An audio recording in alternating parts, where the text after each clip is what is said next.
Welcome to Things You Don't Know. In this continuing series concerning body secretions, where we delve into the fascinating world of body secretions, exploring their biology, functions, and the roles they play in our health and daily lives. Today, we're diving into a topic that's often surrounded by mystery, misconceptions, and intrigue. Semen. Yeah, semen.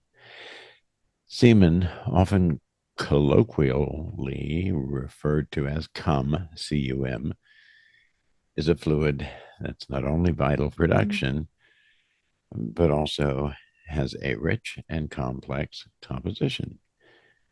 Today, we'll break down what semen is, its components, its functions beyond reproduction, and some fascinating facts you might not know. So let's get started. I'm very pleased to see that we're not afraid to tackle things that might be seen as less than ordinary or even a little controversial. I am a bit concerned that our audience might take exception to the word use of the word "cum," as it's often associated with adult films and pornography. I know that the language and conventions and terminology in anything related to sexual function is constantly evolving. It's important that our audience understands, as I'm sure they do, that our presentation and perspective is meant to be informative and scientific and not pornographic in intent. Well, yeah, you're quite right, Dr. Deneen. Just to respond to these issues, because I think it's kind of interesting. The word cum, C-U-M, as slang for male ejaculate, has evolved over time. It's rooted in both language development and cultural influences. Here are some of the key points on its etymology and cultural journey. As many things are in English, it has some Latin roots. Now, the word cum originates from the Latin word cum, cum, meaning with or together with. This Latin root has contributed to many words in English, including coitus, which refers to sexual intercourse. Okay, to come. The transformation into slang began with the use of the verb come, come, in English. By the early 20th century, come, come, started to be used euphemistically to describe the act of reaching orgasm, particularly in the context of sexual activity. This usage played on the idea of arriving at the peak of sexual pleasure. Now, there's another thing. It's sort of the phonetic evolution. Over time, the pronunciation of come in the context of sexual climax was phonetically altered and spelled as cum. This spelling became widely recognized and adopted in both written and spoken languages. As I said, there are several issues that impact the popular use of cum, cum, as it became more prominent a word with its inclusion in erotic literature, adult films, and other media. As these forms of media became more accessible and mainstream, the term gained wider recognition and usage. The advent of the internet and digital communication platforms in the late 20th and early 21st centuries only accelerated the spread of slang.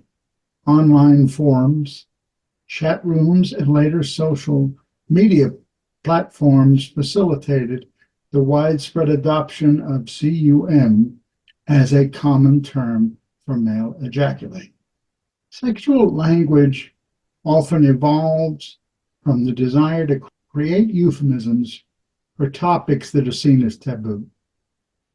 Cum serves as a more natural, less clinical medical term for ejaculate, fitting into the broader pattern of slang development where words are adapted to be more informal and more accessible.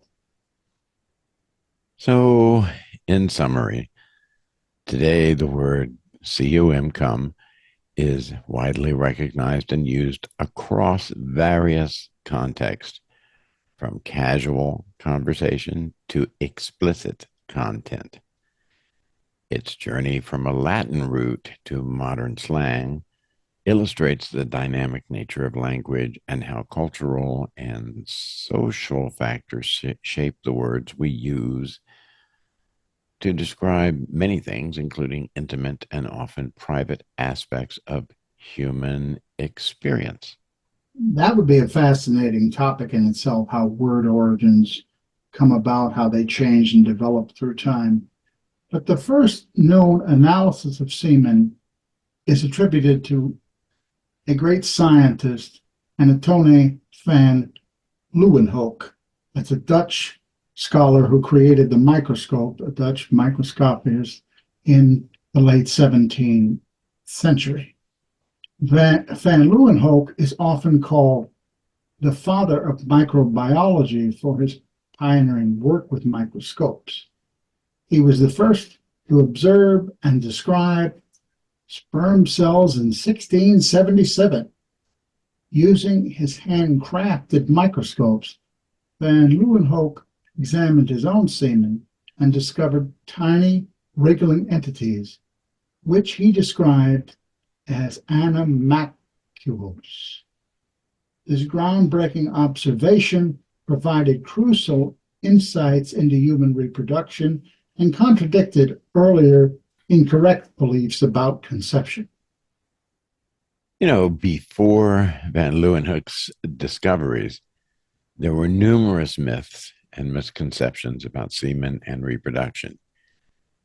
Some of them are kind of strange.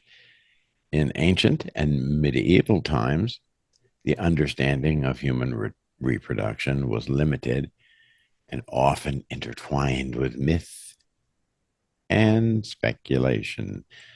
Some of the notable early beliefs and myths include the humors theory. Okay. In ancient Greek medicine, the body was thought to be governed by four humors: blood, phlegm, black bile, and yellow bile. Semen was considered to be a concentrated form of one of these humors, specifically the vital essence of blood. Okay, pangenesis was another one of these things. This was proposed by Greek philosopher and physician Hippocrates.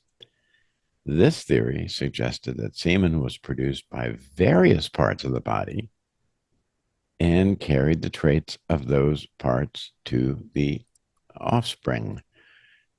Now, another famous thinker, Aristotle, he believed that semen carried the form or soul of the father, which shaped the menstrual blood provided by the mother into a new individual. He saw semen as a kind of vital heat necessary for generating life. There's another notion. It's called preformationism. In the 17th century, before Van Leeuwenhoek's discoveries, there was a popular belief called preformationism. This theory held that a tiny, fully formed human, often referred to as a homunculus, existed within the sperm or egg and simply grew larger during development. The spermists believed the homunculus resided in the sperm, while the ovists believed it was in the egg. Now, I remember learning about this. I just don't. It's kind of amazing to me. I mean, they literally believed that there was this little creature that resided somewhere in your brain that was a fully formed human being. It's like can't be a human without having a your own little homunculus. It just kind of blows my mind because I had as a young student, I had this notion of this creature there, and it was like mind blowing to me. Anyhow, these early myths and theories reflected the limited understanding of human biology at the time. Von Leeuwenhoek's observations marked a significant shift towards a more scientific approach to studying human reproduction. The concept of coming up with and making by hand a microscope is just kind of amazing in some ways. The thought that went into that and why he did that, which would actually be something we might want to do a podcast on at some point. But anyhow, his work laid the groundwork for modern reproductive biology. I agree. It sounds like a fascinating topic. Those of you that are interested in medical myths and theories that proved incorrect might check out our podcast on incorrect medical ideas. But let's get into more details about semen. To begin with, what exactly is semen? Semen is the male reproductive fluid which is typically released during ejaculation. It plays a crucial role in the fertilization process by transporting sperm cells, the male gametes, from the male reproductive tract into the female reproductive system. Really an impressive kind of dance of colliding different things. It really is quite fascinating. At any rate, semen is produced by several glands within the male reproductive system, including the seminal vesicles, the prostate gland, the bilbourethral glands, and each of these glands contributes different substances to create the final seminal fluid. Each of these glands has a specific role in contributing to the composition and function of semen. Let's break it down. The seminal vesicles are a part of glands located behind the bladder. They contribute approximately 60 to 70% of the total volume of semen. The seminal vesicle fluid is rich in fructose, which provides energy for the sperm cells so that they can live long enough to do their job. Prostaglandins, which help to thin the cervical mucus in the female reproductive tract and stimulate contractions to help propel sperm towards the egg, which is really a fascinating process. I've seen some medical videos about that, and those contractions. I mean, they just do really respond. The inside of the vagina responds very spectacularly to prostaglandins, and you see this sort of peristaltic contraction. It's fascinating to me, anyhow. Sorry about that, folks. Proteins and enzymes. Now, what they do is they aid in coagulation and subsequent liquefaction of semen, which helps in sperm motility. The prostate gland itself surrounds the urethra just below the bladder and contributes between 20 and 30% of the total semen volume. The fluid from the prostate is slightly alkaline and contains many materials, including citrates, which are another source of energy for sperm, enzymes, such as prostate specific antigens, PSAs, which help to liquefy the coagulated semen, making it easier for sperm to swim, zinc, which plays an important role in stabilizing chromatin within the sperm cells, and prostatic fluid, whose alkalinity helps to neutralize the acidity of the vaginal tract, protecting the sperm and enhancing their mobility. Yeah, and the bilbourethral glands are two small glands located on either side of the urethra, just below the prostate. They contribute a small amount of fluid to semen. The fluid from these glands is often released before ejaculation, called pre-ejaculate, and serves to, first, to lubricate the urethra. In other words, it helps to reduce the friction during ejaculation. Also, to neutralize urethral acidity. So, pre ejaculate fluid helps to neutralize any acidic urine residue in the urethra, creating a safer environment for sperm as they pass through. Today, the contributions from these glands ensure that semen is optimally composed to protect, nourish, and transport sperm effectively for potential fertilization. Now let's break down the components of the semen.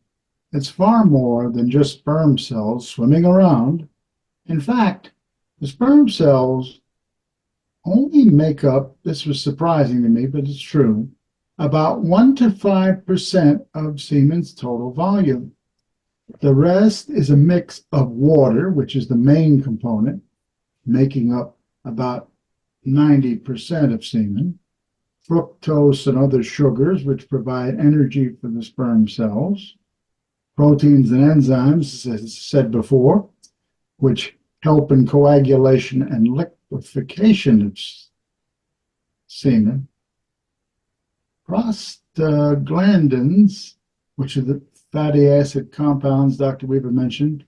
They have hormone-like effects, influencing female reproductive tract contractions. Minerals, including zinc, calcium, and magnesium, these are very important and support sperm health, and buffering agents, which help to maintain the optimum pH for sperm viability. This complex composition ensures that sperm cells have the best possible chance of surviving the journey to the egg and achieving their ultimate goal of fertilization.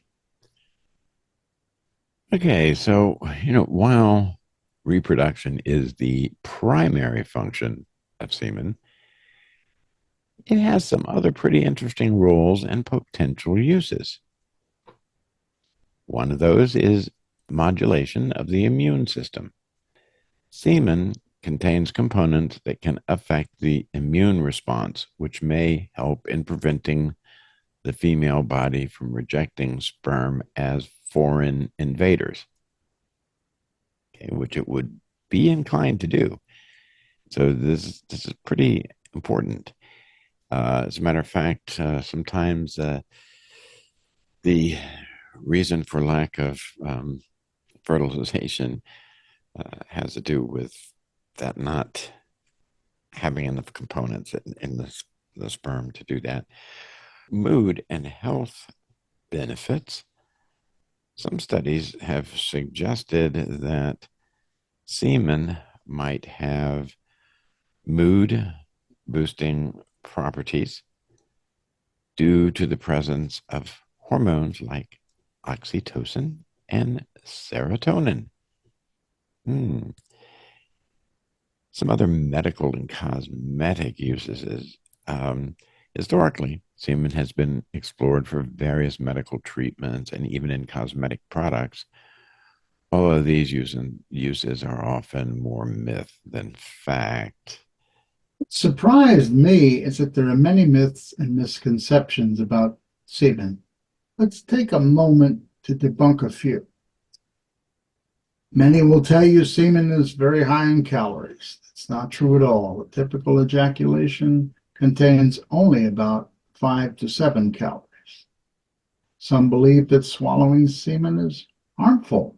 For most people, swallowing semen is completely harmless as it's simply digested like any other protein.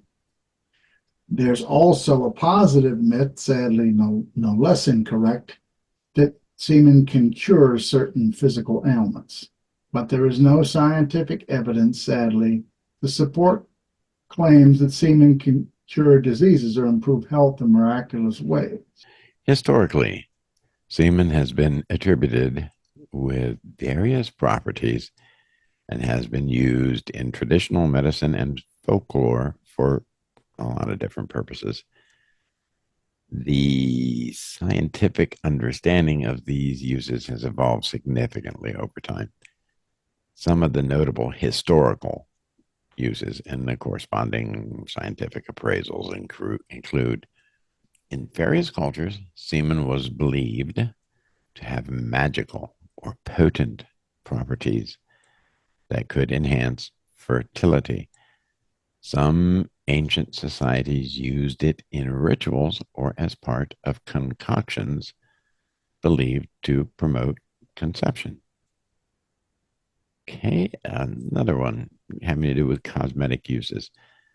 There are historical accounts, particularly in ancient Rome and Egypt, where women used semen as a facial treatment, believing it had anti-aging properties and could improve skin texture and appearance. Trying hard not to laugh. Medicinal purposes. In traditional Chinese medicine and other ancient medicinal practices, semen was sometimes included in remedies believed to boost vitality, energy, and overall health. It was thought to contain life force or essence that could be harnessed for various therapeutic purposes. Semen was occasionally regarded as an aphrodisiac in some cultures, believed to enhance sexual desire and performance when consumed or applied. The scientific appraisal of these uses has often debunked many of the myths and misconceptions.